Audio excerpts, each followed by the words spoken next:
மீது சுமந்திடும் என் ஏசையா.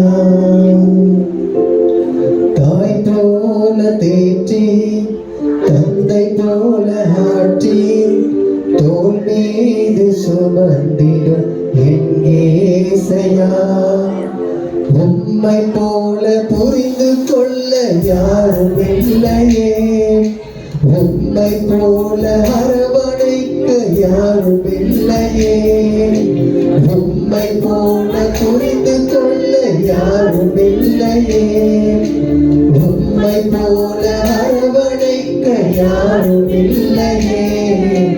நீ போதும் என் வாழ்விலே ஏசையா, நீ போதும் என் வாழ்விலே, நீ போதும் என் வாழ்விலே ஏசையா, நீ போதும் என் வாழ்விலே.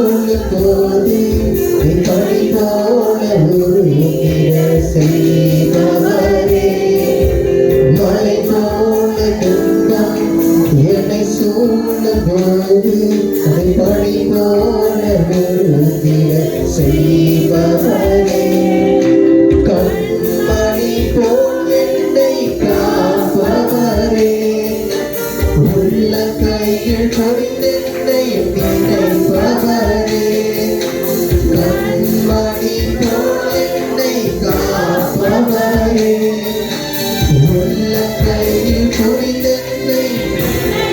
எல்லாரும் நம்ம கரங்களை உயர்த்தி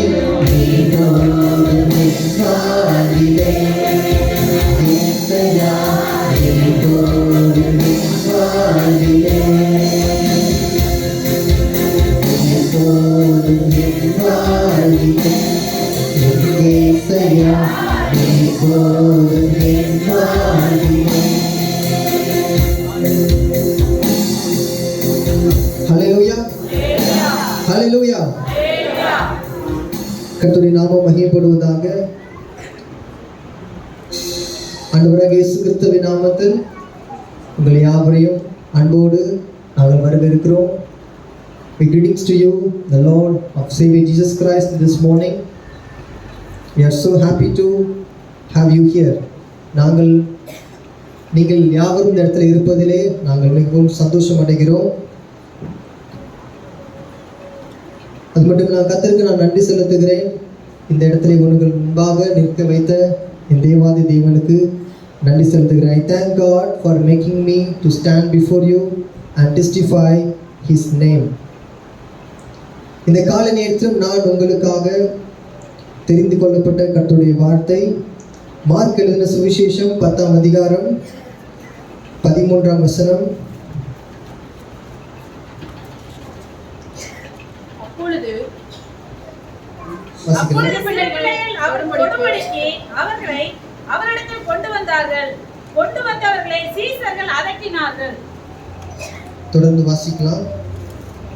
இயேசு அதை கண்டு விசனமடைந்து, சிறு பிள்ளைகள் என்னிடத்தில் வருவதற்கு இடம் கொடுங்கள், அவர்களை தடை பண்ணாதிருங்கள், தேவனுடைய ராஜ்யம் அப்படிப்பட்டவர்களுடையது. வாசிக்கலாம் தொடர்ந்து. எவனாகிலும் சிறு பிள்ளையைப் போல் தேவனுடைய ராஜ்யத்தை ஏற்றுக்கொள்ளாவிட்டால் அவன் அதை பிரவேசிப்பதில்லை என்று மெய்யாகவே உங்களுக்கு சொல்கிறேன் என்று சொல்லி அவர்களை அழைத்துக் கொண்டு அவர்கள் மேல் கைகளை வைத்து அவர்களை ஆசீர்வதித்தார். Let's bow down our head and close our eyes and pray. நாம் யாவரும் தலைகளை தாழ்த்தி கண்களை மூடி நாம் ஜெபிப்போம். Our merciful Father, we come to you in the name of Jesus Christ. இரக்கமுள்ள தெய்வனே, பரலோக பிதாவே, இயேசு கிறிஸ்துவின் நாமத்தில் உம்முடைய சமூகத்தில் நாங்கள் வருகிறோம். Lord, thank you for providing the blessings that you have added in our life. தேவனே, நீர் எங்களுக்கு கொடுத்த எல்லா ஆசீர்வாதங்களுக்காக நாங்கள் நன்றி செலுத்துகிறோம். Lord, at this time, as we are going to meditate your word, Lord, you be with us. தேவனே, உடைய வார்த்தையை நாங்கள் தியானிக்க போகிறோம். கர்த்தர் எங்களோடு இருந்து எங்களை வழிநடத்துவீராக. Lord, help your servant to not be speak by himself, but help him to speak according to your word. கர்த்தாவே, உடைய அடியான் தன்னுடைய யோசனை நிமித்தம் பேசாமல் உடைய வார்த்தை நிமித்தம் பேசுவதற்கு கிருபைகளை தாரும். Lord, I submitting everyone, children, youth, parents and younger people into your mighty hand. தேவனே, இந்த சபையில் இருக்கிற யாவரையும், சிறியோர், பெரியோர், வாலிபர், முதியோர் யாவரும் நீ கருத்திலே நான் ஒப்படைக்கிறேன். Lord, we ask the Spirit of God to speak with us and work in our heart. பரிசுத்த ஆவியானவர் நீர் எங்களுடைய இதயத்திலிருந்து உங்களுடைய கிரியைகள் வெளிப்படுவதாக. I submitting rest of the time into your mighty hand. In the name of Jesus we ask and pray. உடைய கருத்திலே மீதியானவர்களை கொடுக்கிறோம். இயேசு கிறிஸ்துவின் வல்ல நாமத்தில் ஜெபிக்கிறோம் நல்ல பிதாவே. ஆமென். ஹல்லேலூயா. எல்ஷா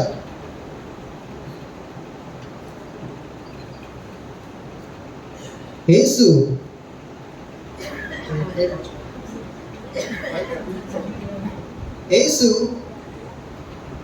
கலிலேயா என்கிற நதி அண்டையிலே உள்ள ஒரு சிறிய பட்டணத்திலே அவர் ஊழியம் செய்தார்.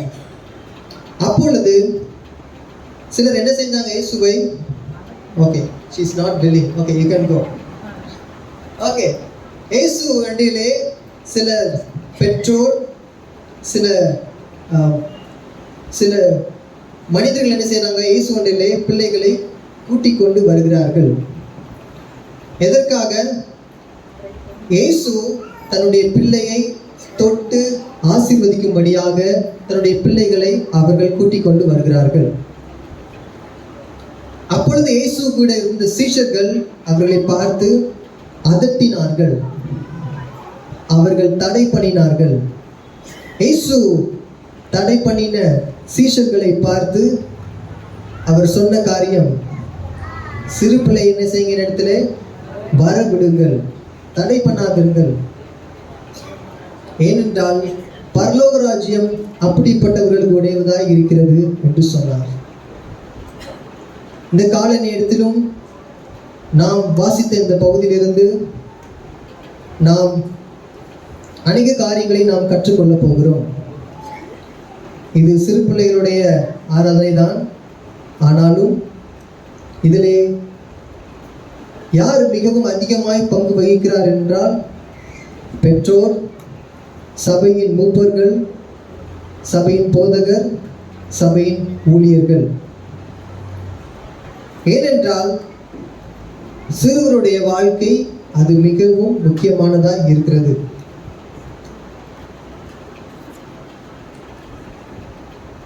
So let me introduce my title. Let the little children come to me. Let the little children come to me. சிறு பிள்ளைகள் என்னிடத்தில் வருவதற்கு இடம் கொடுங்கள். மறுபடியும் சொல்கிறேன், சிறு பிள்ளைகள் என்னிடத்தில் வருவதற்கு இடம் கொடுங்கள். இந்த இடத்துல நாம் புரிந்து கொள்ள வேண்டிய காரியம் என்னவென்றால், இது எல்லாருக்கும் தெரிந்த பகுதி, மிகவும் தெரிந்த பகுதி. இதிலே இயேசு சீஷர்களை பார்த்து சொல்லுகிறார், சிறு பிள்ளைங்க என்ன செய்யுங்க, இடத்துல வர்றதுக்கு இடம் கொடுங்கள். எதற்காக அப்படின்னா, சீஷர்கள் அந்த சிறு பிள்ளைகளை பார்த்து அதட்டினார்கள். வாசிக்கலாம் 13ஆம் வசனம். அப்பொழுது சிறு பிள்ளைகளை அவர் தொடும்படிக்கு அவர்களை அவர்களிடத்தில் கொண்டு வந்தார்கள். கொண்டு வந்தவர்களை சீஷர்கள் அதட்டினார்கள். இதுல இவ்வளவு கோபப்பட வேண்டிய அவசியமே இல்லை. என்ன செய்யறாங்க? சிறு பிள்ளைகளை ஆசீர்வதிக்கும்படியாக பெற்றோர்கள் அழைத்து இயேசு இடத்துல கொண்டு வராங்க. சீஷர்களை பார்த்து வரக்கூடாது என்கிற அதட்டல், கண்டிப்பு உண்டானது அந்த இடத்துல. யார் இதை செய்யறா? சீஷர்கள், இயேசுவோடு இருந்த சீஷர்கள் அவர்கள் செய்தது உண்டு. இதிலே இயேசு அவர் சொல்லுகிறார், நீங்க என்ன செய்யாதீங்க, அதட்டாதீங்க, அவர்கள் வருவதற்கு, என்னிடத்திலே வருவதற்கு இடம் கொடுங்கள் என்று.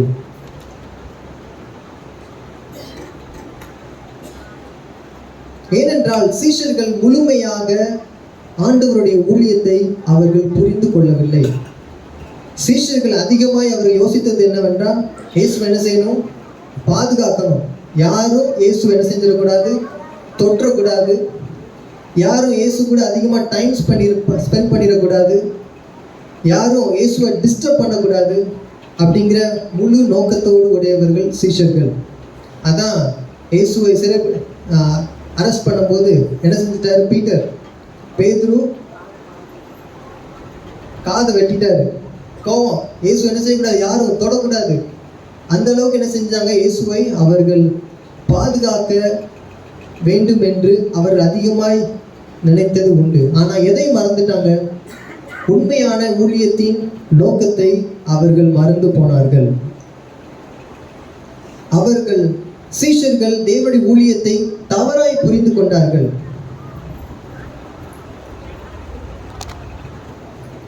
சீஷர்கள் அவருடைய முழு நோக்கம் எதிரே இருந்தது, இயேசுவை பாதுகாப்பது.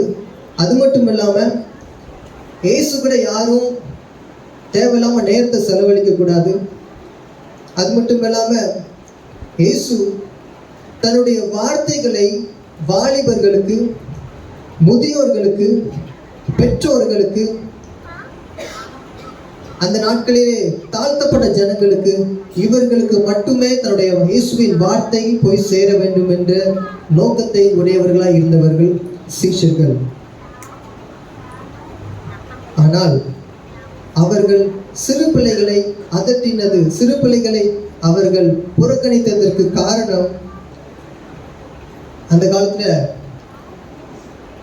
ஜூவிஷ் கல்ச்சர் என்னன்னா, யூத ஒருமையின்படி சிறு பிள்ளைகள் என்ன செய்யக்கூடாது, அவர்கள் they consider the children as a unworthy person in that time, because they don't have any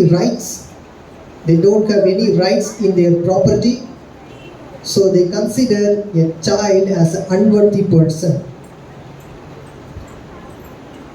சிறுவர்களை அவர்கள் ஒரு பொருட்டாய் நினைக்கவில்லை, அவர்களை அசட்டை பண்ணினார்கள். அவர்களை ஏற்றுக்கொள்ளாத சமூகமாய் இருந்தது யூத முறைமை, யூத கலாச்சாரம். அவர்கள் சீஷர்கள் சிறுவர்களை என்ன செஞ்சாங்க, ஒரு ஆண்டவருடைய ஊழியத்திலே ஒரு இடையூறாய் அவர்கள் பார்த்தார்கள். அதனாலதான் என்ன செஞ்சாங்க, அதட்டினார்கள். நாம் சபையில இருக்கும் பொழுது சின்ன பிள்ளைங்க விளையாண்டாங்க, என்ன செய்வோம், ஒரு அதட்டு, என்ன செய்யாத, சத்தம் போடாத, கவனி, விளையாடாத, நாம அவர்களை அதட்டுவது உண்டு. உண்மைதானா? நீங்க உட்கார்ந்துருக்கிறத பார்த்தா என்னவோ நடக்குதுங்க, என்னன்னு ஒன்றும் புரியல, யாரோ நின்று பேசிட்டு இருக்காங்க. சரி, நாம் நம்முடைய குழந்தைகளை நாம் எப்படி பராமரிக்கிறோம், எப்படி நாம் டீல் பண்ணுகிறோம் என்பது மிகவும் அவசியம். காரணம், சீஷர்கள் சிறு பிள்ளைகளை ஒரு இடையூறாக நினைத்தார்கள். ஊழியத்திலே சீஷர்கள் சிறு பிள்ளைகளை ஒரு இடையூறாக எண்ணினார்கள். ஆகவே அவர்களை கடிந்து கொண்டார்கள். இதிலே நாம் புரிந்து கொள்ள வேண்டிய காரியம், சீஷர்கள் மட்டுமல்ல, எவர் சிறு பிள்ளைகளை கடிந்து கொள்கிறார்களோ, எவர்கள் சிறு பிள்ளைகளை ஊழியத்திலே ஒரு தடையாக நினைக்கிறார்களோ, அது ஆண்டுடைய பார்வையிலே அது சரியானது அல்ல.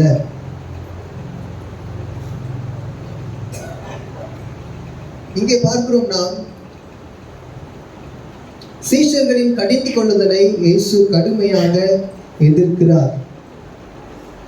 யார் சீஷர்கள் யாரை பார்த்து கடிந்து கொண்டார்களோ அவர்களை கடுமையாக அவர் எதிர்க்கிறார். நாம் அதனுடைய ஊழியத்திலே இணைந்து இருக்கிற நாம் எத்தனையோ முறை என்ன செஞ்சிருக்கோம்? சிறு பிள்ளைங்க, நீ சர்ச்சுக்கு போகாத, அவனுடைய வசனத்தை போகாதன்னு டைரக்டா சொல்ல மாட்டோம். ஆனால் என்ன செய், படி, நிறைய படி, என்ன செய்ய, டைம் அதிகமா படிப்புல ஸ்பெண்ட் பண்ணு. Okay, that's okay. நல்லா என்ன செய்வோம்? காலையில் நினைச்சு சிறு பிள்ளைங்களை பைபிள் படிக்கிறாங்களா என்கிற கவனம் நமக்கு இருக்காது. அவங்க எப்படினாலும் எந்திக்குதா, சாப்பிடட்டும், தூங்கட்டும், படிக்கட்டும், கொஞ்சம் விளாடட்டும், அவ்வளோதான். ஆனால் நாம் அநேக நேரம் அவர்கள் எப்படி வளர்க்கப்பட வேண்டும் என்பதை நாம் மறந்து விடுகிறோம். இந்த இடத்துல பெற்றோர்கள் தன்னுடைய குழந்தைகளை இயேசுவின் இடத்திலே கொண்டு வந்ததுக்கு காரணம், இயேசு தொட்டு அவர்களை ஆசீர்வதிக்கும்படியாக. அந்த யூத கலாச்சாரத்திலே ஆசாரியர் தொட்டு பிள்ளைகளை ஆசீர்வதிக்கும்படியாக அவர் விரும்புவார்கள். ஏனென்றால் அப்பொழுது என்ன செய்வாங்க? பிள்ளைகள் மோசேயின் நியாயப்பிரமாணத்தில் அவர்கள் வளர வேண்டும். திருமண வாழ்க்கையிலே அவர்கள் விசுவாசமாய் இருக்க வேண்டும். ஒழுக்க நெறிகளிலே அவர்கள் சரியாய் வளர வேண்டும் என்று அந்த நோக்கத்துடன் அவர்கள் என்ன செய்வார்கள்? ஆசாரியத்திலே கொண்டு வந்து அவர்கள் தொட்டு ஆசீர்வதிக்க வேண்டும் என்று விரும்புவார்கள். ஆனால் இந்த இடத்திலே சீஷர்கள் அதை தவறாய் புரிந்து கொண்டு அவர்கள் இயேசு தன்னுடைய வார்த்தைகளை சிறு பிள்ளைகளுக்கு அல்ல, மற்றவர்களுக்கு கொடுக்க வேண்டும் என்று அவர்கள் யோசித்தார்கள். அதனால்தான் இயேசு சிலர் கடுமையாக அவர் அதை கண்டிக்கிறார். நாம் நம்முடைய வாழ்க்கையிலே, பிள்ளைகளுடைய வாழ்க்கையிலே நாம் முழு கவனமாய் நாம் இருக்கிறவர்களாய் இருக்க வேண்டும். ஏனென்றால் நாம் இது சிறுவர்கள் ஐக்கியம்தான். நான் எதற்காக இதை நான் எடுத்தேன் என்றால், இந்த காலகட்டத்திலே நாம் அதிகமாய் பிள்ளைகள் எதிலே வளர்கிறார்கள், எதிலே அவர்கள் நேரத்தை செலவிடுகிறார்கள் என்றால் நாம் சொல்லவே வேண்டாம். என்னது? Cellphone, mobile. அது சரிதான், ஆனால் அவருடைய யோசனைகள் அது சரியா இருப்பதல்ல. நான் வேதாகம கல்லூரியுடைய ஆசிரியராக பணியாற்றுகிறேன். என்னுடைய மாணவர்கள் அசைன்மெண்ட் எழுத சொல்லுவேன். சில என்ன சொல்லுவாங்க, sir can I use ChatGPT for my அசைன்மெண்ட்னு கேட்பாங்க. ChatGPT இருக்க தெரியுமா? தெரியும், AI. So artificial intelligence. So அவங்க கேட்பாங்க, நான் சொல்லுவேன் you can use, but you should know how to use. If you use, you will always depend on ChatGPT. அப்படின்னா செல்ஃபோன் இப்போ அட்வான்ஸாக இருக்கிறது, ஆர்டிஃபிஷியல் இன்டெலிஜென்ஸ், அது ஓகே தான். ஆனால் அது நம்முடைய யோசனைகளை அது மாற்றிவிடும். It will remove our originality. நான் அவங்கள்ட்ட சொல்வேன், நீங்கள் ஒரிஜினலாக திங்க் பண்ணுற உங்களுடைய திங்கிங்கை அது மாற்றிடும். எது?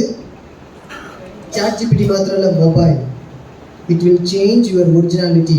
The more you spend your time on mobile, on ChatGPT, the advanced technology, it will change your originality. இது எதை குறிக்கிறது அப்படின்னா, ஆண்டவர் சிறு பிள்ளைகளை எதிர்பார்க்கிறது அந்த இன்னசென்ஸ், அந்த ஹியூமிலிட்டி, அந்த பணிவான குணங்களை தான் சிறு பிள்ளையிடத்திலிருந்து எதிர்பார்க்கிறார். நாம் சிறு பிள்ளைகளை எதிலே உற்சாகப்படுத்துகிறோம் என்பது மிகவும் முக்கியம். அதில் நாம் மிகவும் கவனமுடையவர்களாக இருக்க வேண்டும். காரணம், நாம் உருவாக்க வேண்டியது originality, not a duplicate version.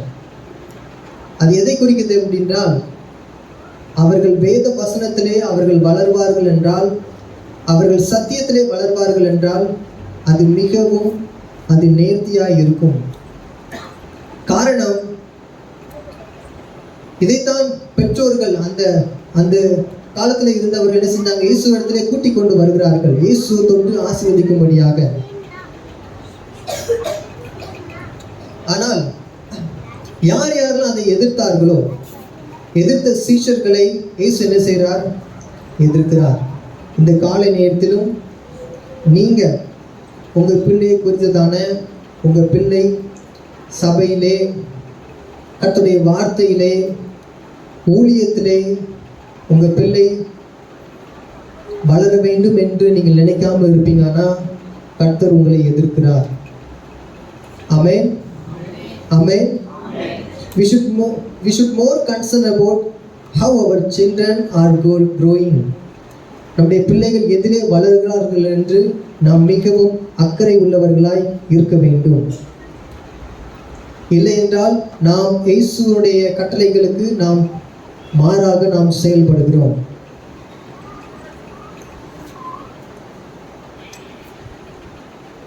அடுத்த காரியம், இந்த சிறு பிள்ளைகள் என்ன செய்யல? அழைக்கப்படவில்லை, ஆனால் கண்டிக்கப்பட்டார்கள். இந்த சிறு குழந்தைகள் என்ன செய்யப்படவில்லை? இயேசுவின் இடத்திலே சீஷர்கள் அழைக்கவில்லை, அவர்களை கண்டித்தார்கள். நாம் அநேக நேரம் நம்முடைய பிள்ளைகளை ரட்சிப்பிற்கு எதுவாக நாம் அழைக்கிறோமா? இல்லை என்றால் நாம் தடை பண்ணுகிறோமா? இதை நாம் புரிந்து கொள்ள வேண்டிய காரியம் என்னவென்றால், இதற்கு நாம் we are the responsible person for our children. நம்முடைய குழந்தைகள் ஆவிக்குரிய ரீதியிலே வேத வசனத்தை வளர்வதற்கு நாம் மிகவும் பங்குள்ளவர்களாக இருக்கிறோம். இது சிறுவர் ஞாயிறு தான், ஆனால் இதிலே மிக முக்கியமான பங்கு உங்களுக்கு தான் உண்டு, நமக்கு தான் உண்டு. காரணம், சிறு பிள்ளை எதிரை வளர வேண்டும் என்பதிலே நாம் மிகவும் கவனமாக இருக்க வேண்டும். ஏனென்றால், ஏன் இதை நாம் புரிந்து கொள்ள வேண்டும் என்றால்,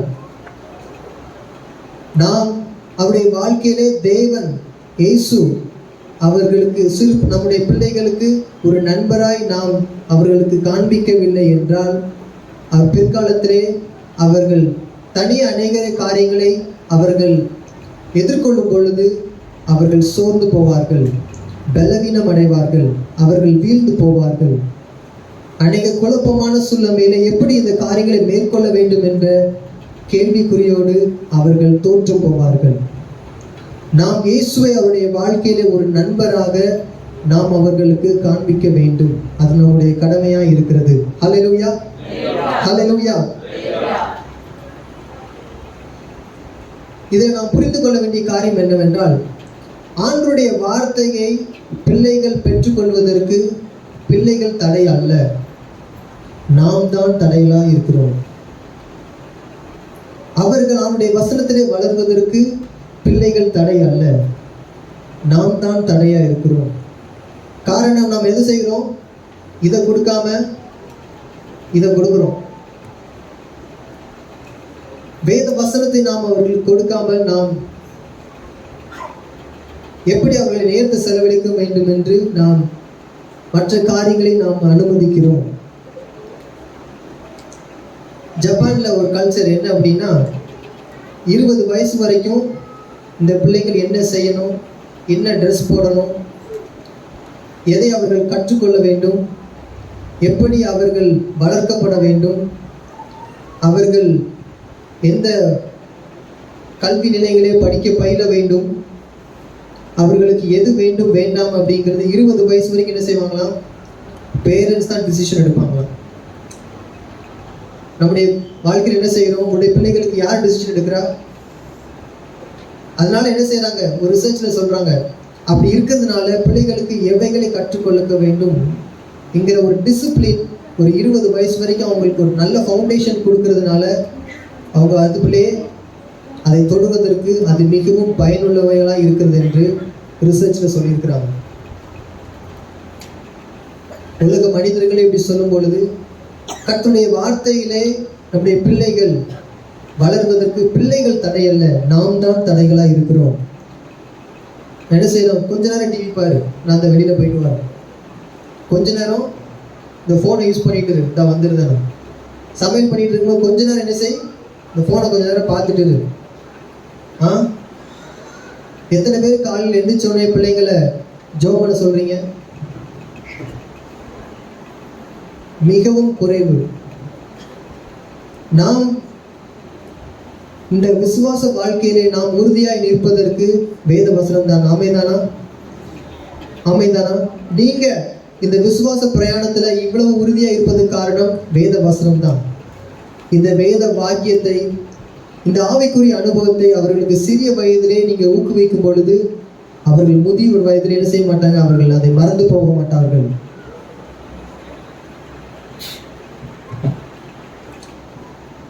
அடுத்த காரியம் என்னவென்றால், இயேசு பிள்ளைகளின் பெற்றோரின் எதிர்பார்ப்பை அவர் அறிந்தார். இயேசு பிள்ளைகளின் எதிர்பார்ப்பை என்ன செய்கிறார்? இயேசு அறிந்தவராய் இருக்கிறார். சீஷர்கள் அந்த பிள்ளைகளின் பெற்றோர்களை கடிந்து கொள்கிறார்கள். இயேசு அந்த கடிந்து கொள்ளுதலுக்கு இயேசு அவர்களுக்கு அவர் கோபத்துடன் இயேசு என்ன செய்கிறார்? சொல்லுகிறார். இது எதை குறிக்கிறது என்றால், சில நீங்க சொல்லலாம், பாஸ்டர் என்னுடைய பிள்ளை இப்படிதான் இருக்கு, இது மாறுமா மாறாதா, எப்படி இருக்கும்னு நீங்க யோசிக்கலாம். இல்லைன்னா அவனுடைய குடும்பத்தார் உடைய பிள்ளைகள் என்ன செய்யலாம், அந்த பிள்ளை ஆவிக்குரிய வாழ்க்கையிலே வளருமா? எல்லாரும் இங்க பாருங்க, கர்த்தருடைய வார்த்தை மிகவும் முக்கியமானது. அவனுடைய கவனம் என்ன செய்யக்கூடாது? சிதறிக்கப்படக்கூடாது. நாம் நினைப்பது உண்டு, ஆனால் சில நேரம் நாம் ஜெபிப்பது உண்டு. நம்முடைய பிள்ளைகளுக்காக, நம்முடைய பிள்ளைகள் எப்படி வளர்க்கப்பட வேண்டும், வளர வேண்டும் என்று ஜெபிப்பது உண்டு. அந்த எதிர்பார்ப்பு அநேக பெற்றோர்களுக்கு உண்டு. அந்த எதிர்பார்ப்பை தேவன் காண்கிறார். ஊழியர்கள் அதை அசட்டை பண்ணலாம், ஊழியர்களை அதை பொருட்டாய் சில நேரம் நினைக்காமல் இருக்கலாம். ஆனால் உங்களுடைய ஜெப குறிப்புகளை, ஒரு பிள்ளை நிமித்தமாக நினைக்கிற காரியத்தை தேவன் அசட்டை பண்ணுகிறவர் அல்ல. ஹல்லேலூயா. இதிலே தான் சீஷர்களிடத்தில் இயேசு என்ன செய்கிறாங்க? இயேசுவிடத்திலே பிள்ளைகளை அழைத்து கொண்டு வருகிறார்கள். ஆனால் சீஷர்கள் தடைப்படினால் இயேசு அதை காண்கிறார். இயேசு அவர்களை அரவணைக்கிறார். ஆமென்.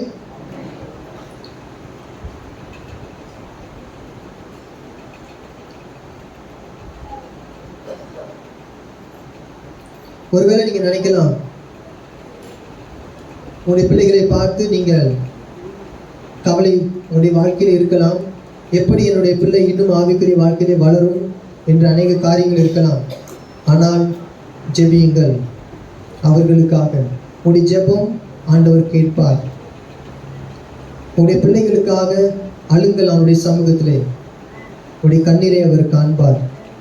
உங்கள் பிள்ளைகளுக்காக கவலைப்படுத்துவது மாத்திரம் அல்ல, அவருடைய சமூகத்திலே ஜெபியுங்கள். அவர் உங்களை அசட்டை பண்ணுகிறவர் அல்ல, அவர் உங்களை அணைக்கிறவர். நீங்க நினைக்கலாம், என்னுடைய பிள்ளை எப்படி ரட்சிக்கப்படும், எப்படி என் கூட சேர்ந்து கர்த்தரை ஆராதிக்கும், கர்த்தரை தேடும், மற்ற பிள்ளைகள் மாதிரி என்னுடைய பிள்ளைகள் இல்லையே அப்படின்னு. ஆனால் ஜெபிங்க, கர்த்தர் உடைய கண்ணீரை அவர் காண்கிறவர். ஆமென். ஹல்லேலூயா. இதிலே நாம் புரிந்து கொள்ள வேண்டிய காரியம் என்னவென்றால், ஆணுடைய சமூகத்திலே நாம் பிள்ளைகளை கொண்டு வருவதற்கு நாம் அதிக நிச்சயம் உள்ளவர்களாக இருக்க வேண்டும். இல்லை அப்படின்னா நாம் தான் என்ன செய்கிறோம்? மிஸ்டேக் பண்ணுறோம். ஒருவேளை உங்களுடைய பிள்ளைகள் உங்களுடைய சொல் கேட்கலன்னா அவங்கள நேசிங்க அதிகமாக. எந்த இடத்துல உங்களுடைய பிள்ளைகளை நீங்கள் நேசிக்க தவறுனீங்க என்று உட்காந்து பேசுங்க. எத்தனை பேர் உங்கள் பிள்ளைகிட்ட உட்காந்து காஃபி குடிச்சிருக்கீங்க? காஃபி குடிப்பீங்களா? நீங்கள் போட்டுதாங்க நாங்கள் குடிக்கோம், அது இல்லை. உட்காந்து ஒரு டேபிள் உட்காந்து ஒரு காஃபி நல்ல காஃபி போட்டு ஒரு ஸ்நாக்ஸ் கொஞ்சம் வச்சு உட்காந்து பேசுங்க. எப்படி, என்னாச்சு, ஆர் யூ ஓகே? கேளுங்க உங்களுடைய பிள்ளைகளிடத்துல. காரணம், நீங்கள் தான் உங்கள் பிள்ளைகளை வளர்ப்பதற்கு நீங்கள் தான் அதிக நிச்சயம் உள்ளவர்களாய் இருக்கிறீர்கள். ஆமென். சிலர் நீங்கள் நினைக்கலாம், எனக்கு நிறைய வேலை இருக்குது, நான் எப்படி என்னுடைய பிள்ளைங்களோட டைம் ஸ்பெண்ட் பண்ணுவேன், அந்த டைம் ஸ்பெண்ட் பண்ணுற நேரத்தில் என்னுடைய இஎம்ஐ கட்டிடுவேனே, இன்னும் ஒரு 1000 ரூபாய் 2000 ரூபாய் ஒரு 10,000 ரூபாய் நான் சம்பாதிச்சிருவேனே நினைக்கலாம். That's okay. ஆனாலும் உங்களுடைய பிள்ளைகளிடத்திலே நேரம் செலவழிப்பது மிகவும் அவசியமாக இருக்கிறது. நாம் செலவழிக்க வேண்டும். செலவழிக்கிறது மாத்திரமல்ல, அவர்களுக்கு நிலையான இயேசுவை நாம் வழங்க வேண்டும். இயேசுவிடத்திலே நாம் அவர்களை அழைத்து கொள்ள வேண்டும். அவர்களை உங்களுடைய கடினத்தின் மூலமாக என்ன செஞ்சிடக்கூடாது, அவர்களை விரட்டிவிடக்கூடாது. எத்தனை பேர் புரியுது? ஆமென், ஹல்லேலூயா. காரணம், நாம் வளர்ப்பது, நம்முடைய சந்ததியை வளர்ப்பது ஏதோ ஒரு 10 வருஷத்துக்கோ 15 வருஷத்துக்கோ அல்ல. தலைமுறையாய் அவருடைய ஆசீர்வாதத்தை அவர்கள் பெற்றுக்கொள்ளும்படியாக நாம் அவர்களை வளர்க்கிறோம். ஆமென், ஹல்லேலூயா. எவ்வளவு சீக்கிரம் முடியுமோ உங்களுடைய பிள்ளைகள் எவ்வளவு சிறிய வயதாக இருந்தாலும் என்ன செய்யுங்க, அவருடைய சமூகத்திலே கொண்டு வாருங்க. இந்த கால வேளையிலும் நான் சாமுவேல் ஏலி என்கிற காரியத்தை நான் நினைவு கூறுகிறேன். நேற்றைய தினத்திலே நான் அவைகளை பற்றி நான் கொஞ்சம் பேசினேன். சாமுவேல் சிறிய பையன், ஏலி ஆலயத்திலே உள்ள ஆசாரியர், தீர்க்கதரிசி. சாமுவேல் இடத்துல தேவன் பேசும் பொழுது சாமுவேலே சாமுவேலே என்று கூப்பிடுகிறார். சாமுவேலுக்கு தெரியல யார் பேசுறா அப்படின்னு, அதனால புரிஞ்சுக்கொள்ள முடியல. உடனே ஏலி இடத்துல ஓடி போகிறார். ஏலி சொல்லுகிறார், இனிமேல் உனக்கு சத்தம் கேட்டா என்ன செய், கர்த்தாவே சொல்லும், அடியேன் கேட்கிறேன் என்று. எத்தனை பேர் உங்க வாழ்க்கையில உங்க பிள்ளைகளுக்கு நீங்க கற்றுக் கொடுத்துருக்கிறீங்க? எப்படி பைபிள் வாசிக்கணும், எப்படி ஜெபம் பண்ணணும், எப்படி சின்ன சின்ன விஷயத்துக்கும் இயேசுவை நம்பணும், இயேசுவை விசுவாசிக்கணும். எத்தனை பேர் நீங்க கற்றுக் கொடுத்துருக்கிறீங்க? மிகவும் முக்கியம். Because Eli understood the importance of having a spiritual mentor for Samuel. ஒரு ஆவிக்குரிய ஒரு தகப்பன், ஆவிக்குரிய ஒரு நபர், ஒரு ஆவிக்குரிய ஆலோசகர் வேண்டும் என்பதிலே ஏலி மிகவும் கவனமாக இருந்தார். நீங்க தான் உங்க பிள்ளைகளுக்கு ஒரு ஆவிக்குரிய நண்பர். You are the spiritual mentor for your children. நீங்க அதிலே சரியா இருக்கும் பொழுது ஏலி சொல்கிறார், இனிமேல் உனக்கு இந்த சத்தம் கேட்டால் சொல்லு, கர்த்தாவே சொல்லும், அடியேன் கேட்கிறேன்.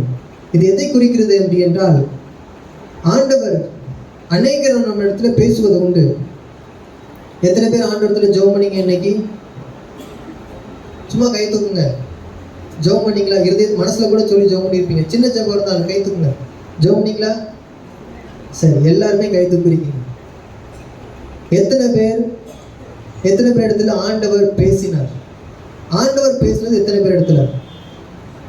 ஆண்டவர் இந்த வார்த்தையை குறித்து என்ன பேசினார் என்று எத்தனை பேர் கை தூக்க முடியும்? பேசுனதுன்னா டைரக்டா வார்த்தை மட்டுமல்ல, அவர் சில இடங்கள் என்ன செய்வார், கற்றுக் கொடுப்பார். எப்படி இந்த காரியங்களை செய்ய வேண்டும், இப்படி செய்யக்கூடாது, சில அனுபவங்களை அவர் கற்றுக் கொடுப்பார். எத்தனை பேர் இடத்துல அவர் வெளிப்படுத்துறது உண்டு? ஆமென். அநேக நேரம் கர்த்தர் நம்மிடத்துல பேச வேண்டும் என்பது அநேகரும் பேசுகிறார். நாம் அதை புரிந்து கொள்ளாமல் இருப்பதற்கு காரணம், we are child, we are kid in the faithful journey. நாம் மிகவும் சிறு பிள்ளைகளாய் இருக்கிறோம் அவருடைய சத்தத்தை கேட்பதற்கு. அவருடைய சத்தத்தை கேட்பதற்கு முதலாவது நாம் செய்ய வேண்டிய காரியம், கர்த்தாவே சொல்லும், அடியேன் கேட்கிறேன். உங்க பிள்ளைகளுக்கு இதை கற்றுக் கொடுக்குறீங்களா? நீங்க கற்றுக் கொடுப்பீங்க அப்படின்னா நீங்க சரியான பாடத்தை உங்களுடைய பிள்ளைகளுக்கு நீங்க வழங்குறீங்க. அதை முதிர் வயதிலும் அவர்களை விட்டு அது விலகாது. ஹல்லேலூயா, ஹல்லேலூயா. அதனால இந்த காலை நேரத்தில் நான் உங்களை உற்சாகப்படுத்துகிறேன். இயேசு அந்த பிள்ளைகளை தொட்டு ஆசீர்வதித்து அவர்களை அணைத்துக் கொண்டார். 15ஆம் வசனத்தை நான் வாசிக்கிறேன். எவனாகிலும் சிறு பிள்ளையை போல் தேவனுடைய ராஜ்யத்தை ஏற்றுக்கொள்ளாவிட்டால் அவன் அதில் பிரவேசிப்பதில்லை என்று மெய்யாகவே உங்களுக்கு சொல்கிறேன். அவர்களை அணைத்து கொண்டு அவர்கள் மேல் கரங்களை வைத்து அவர்களை ஆசீர்வதித்தார். எத்தனை பேர் உங்களுடைய பிள்ளைகளுடைய தலை மேல வைத்து கரங்களை வச்சு ஜெபம் பண்ணி இருக்கிறீங்க? என் பிள்ளை பெரிய ஆளா வருவான், என் மகா பெரிய ஆளா வருவா அப்படின்னு எத்தனை பேர் ஜெபம் பண்ணி இருக்கிறீங்க? இன்னைக்கு இந்த முடிவு எடுங்க. இது உங்கள் மேல் உள்ள கடமை. நீங்க உங்க பிள்ளை மேல கை வச்சு நீங்க ஜெபம் பண்ணணும். காரணம், இயேசு பிள்ளைகள் மேல் கரங்களை வைத்து அவர் ஆசீர்வதித்து அவர்களை அணைத்து கொண்டார். இப்போ சிறுவர் ஐக்கியமா இருக்கிறதுனால என்ன செய்ய போகிறோம்? எல்லா பிள்ளைகளையும் நாம முன்னாடி கொண்டு வர போறோம். முன்னாடி கொண்டு என்ன செய்ய போறீங்க? நீங்க கரங்களை நீட்டி நீங்க ஆசீர்வதித்து ஜெபம் பண்ண போறீங்க. ஸோ எல்லா பிள்ளைகளும் முன்னாடி வாங்க. கை குழந்தையா இருந்தாலும் தூக்கிட்டு வாங்க முன்னாடி. ஆண்டவருக்குள்ளாக உங்க பிள்ளைகள் வளரணும் அப்படின்னு நீங்க நினைச்சீங்க அப்படின்னா, நீங்க நம்புனீங்க அப்படின்னா, உங்க பிள்ளைகளை தயவாய் முன்பாக அழைத்து கொண்டு வாருங்க. நாம் எல்லாரும் கரங்களை நீட்டி பிள்ளைகளுக்காக நாம் ஜெபித்து ஆசீர்வதிக்க போகிறோம். அந்த side please turn that side.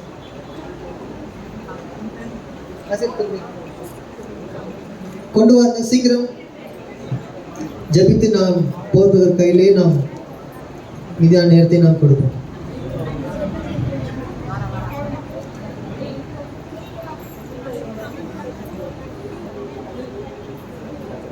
Thank you. கொண்டு வாங்க சீக்கிரம். வேற பிள்ளைங்க எதுவும் இருக்குதா? தூங்கிட்டு இருக்குதா? எதுவும் கொண்டு வாங்க. சரி, உங்க கரங்களை தயவா நீட்டுங்க. இந்த பிள்ளைகள் மேல மனப்பூர்வமா ஆசீர்வதிங்க. கரங்களை நீட்டி. I request everyone to show your hand towards the children. ஜெபம் பண்ணுங்க பாருங்க. கர்த்தாவே, இந்த பிள்ளைகளை ஆசீர்வதியும். உம்முடைய வசனத்தினால் நிரப்பப்படட்டும். இந்த பிள்ளைகள் உமக்குள் வளரட்டும்.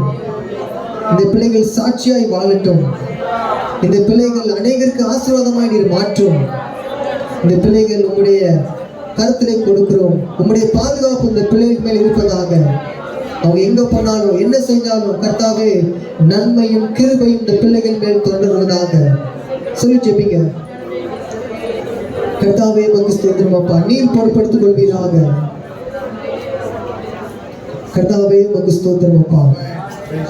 Our merciful Father, we once again come to you in the name of Jesus. கர்த்தாவே, இயேசு கிறிஸ்துவின் நாமத்தில் உம்முடைய சமூகத்தில் நாங்கள் வருகிறோம். நாங்கள் வாசித்த வசனத்தின்படி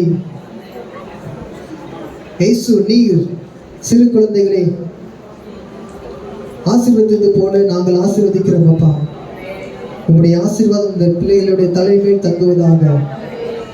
கர்த்தாவே, உமக்கு ஸ்தோத்திரம். நாங்கள் ஜெபித்த ஜெப குறிப்புகளின்படி கர்த்தாவே, அவர்கள் இப்படி இல்லாமல் கர்த்தாவே அவர்கள் அநேகருக்கு ஆசீர்வாதமாய் இருப்பதற்கு, குடும்பத்திற்கு ஆசீர்வாதமாய் இருப்பதற்கு, சபைக்கு ஆசீர்வாதமாய் இருப்பதற்கு, படிக்கிற இடங்களில் ஆசீர்வாதமாய் இருப்பதற்கு, சமுதாயத்தில் ஆசீர்வாதமாய் இருப்பதற்கு கர்த்தர் பயன்படுத்துவீராக. உங்களுடைய கிருபை இவர்களிடம் இருப்பதாக. எங்களை தாழ்த்துகிறோம், எங்களை வெறுமையாக்குகிறோம். இயேசு கிறிஸ்துவின் வல்ல நாமத்தில் ஜெபிக்கிறோம் நல்ல பிதாவே. ஆமென்.